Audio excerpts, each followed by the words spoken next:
I'm Crean and we're from Ballinavary, Davidstown and Escorta, County Wexford. I'm Crean, Deirdre's husband, father of 5 kids. We have 5 daughters, so it's busy house.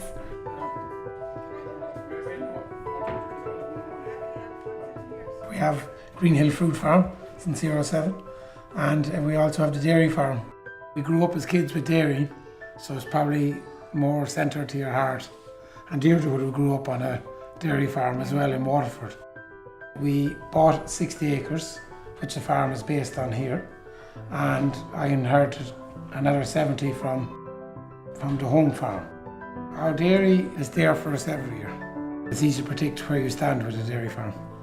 So we're just waiting for quotas to go in 2015 then, and we'll see the next change. It started 5 years ago, where I was buying and selling fruit.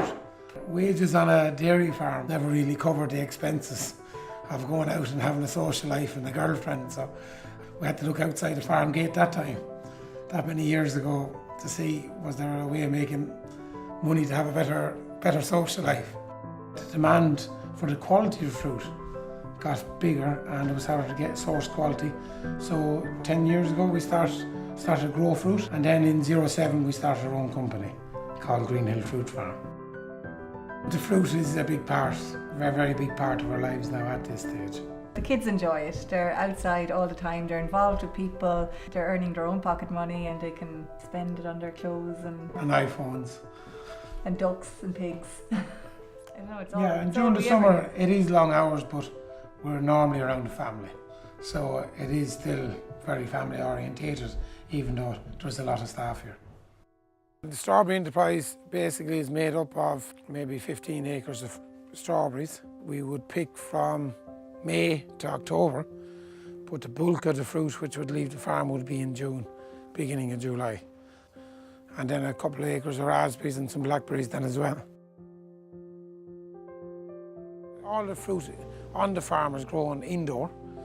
It all has some form of protection to protect the skin. Picking on the farm would involve maybe 15 to 20 people in the raspberry part of the farm. And then on the fruit part of the farm would involve maybe another 50 to 60 people in full swing. You're either looking for pickers or looking to leave off pickers. We also then have a crew of staff for selling, and they would be maybe 20 to 30 workers on the farm as well. There'd also be tunnel workers, so there'd be another 4 or 5 of them. There'd be guys working in the spray and the things. There'd be another 2 of them. There'd be crop walkers, would be another 1 or 2 of them. And then there'd be an overall manager, which is Bogdan. And then that'll go down to 10 in the tail end as the plants slow down and the daylight levels get much less. The fruit sales would start on our roadsides in last week of May and will remain there till the 2nd week of August. We do a lot of fruit into all the local restaurants, local shops. The majority of our fruit still goes to the roadside in Ireland. So we run up to 15, 20 stalls throughout the whole countryside. Could be over 10 vans on the road on a constant day, and could go up to 15 because anything that's picked has to be moved. My name is Tim Morrissey. I'm the local dairy advisor on this farm here, based in Enniscorthy. So I've been working on this farm with Eamon for, I suppose, nearly 30 years now. I'm a dairyman on a fruit farm. You might ask, what is the fruit farm doing on a dairy farm? In the last 20 years, 25 years, people have tended to become more intensive in one enterprise or maybe 2. It would be unusual to have 2 very intensive enterprises such as Eamon has here, and 2 such diverse enterprises as well, I suppose. And one is totally horticulture, the other is totally agriculture, which requires a lot of expertise on behalf of the manager of those enterprises. You're depending on weather, you're depending on your instincts when the crops are being harvested that you don't miss anything. So you can very easily miss out on a wage with fruit. Or it can be very rewarding if you get the combination right. This year 40,000 plants were put in July. They came in with crown rot, and after a week it all had to be pulled back out again. So that took 5,000 euros worth of labour. Then we had to replant all them again and start again.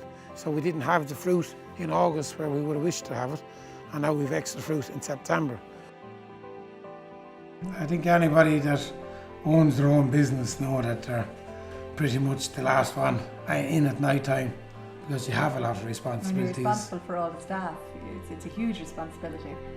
On a good day, there's a huge buzz to see fruit coming that you put the plant in the ground and see the excellent quality. I think fruit is a life that if you don't get a buzz from it, you won't do it for money. The fruit industry, even though there's not many fruit farms, it's very important to the whole rural life of Ireland. People do not understand that it's all manual, there's no machines.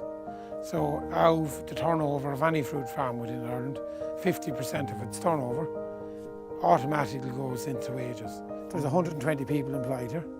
It means that's 120 people living locally and throughout the countryside. It means 120 people are buying local food, produce, renting cars, buy cars, they buy their fuel. It means the local, that was builders, have now become tunnel builders. The local colleges for horticulture is coming here and they're getting education within the farm here. It's a huge way of anyone within the country of giving back to the economy. Our youngest daughter came to a show and she looked into the till about 2 months ago and she said, "Wow, Mammy happy," she says. I think we're building as a family business, so we'd probably hope maybe that there's probably a couple of stages of it that some of the girls could take on different businesses from within the business. So we don't really do it, so we can't see. You like that, Abby? Yeah?